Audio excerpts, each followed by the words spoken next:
Καλησπέρα, σήμερα είμαστε σε ένα ακίνητο στο κέντρο της Αθήνας. Ένα πραγματικό αρχοντικό, ξύλινα πατώματα, μια εκπληκτική νησίδα, φωτισμοί, διαχωριστικά, χώρο για μικρό καθιστικό αν θέλουμε, είτε για κάποιο γραφείο, αποθηκευτικοί χώροι.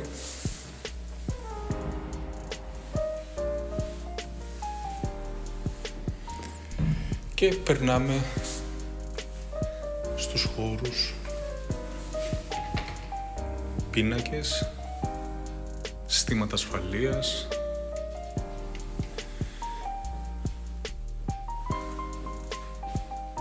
το λουτρό μας, το νούμερο 1 λουτρό,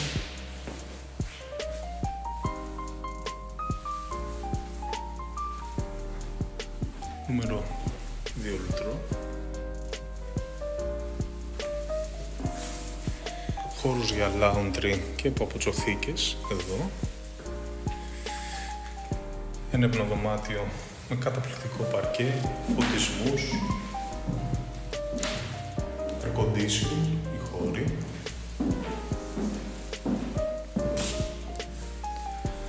δεύτερο υπνοδωμάτιο με το μπαλκόνι του,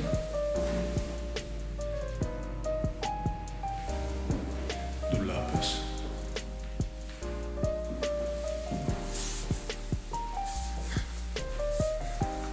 και το τρίτο υπνοδωμάτιο που είναι και master. Ψαροκόκαλο παρκέ.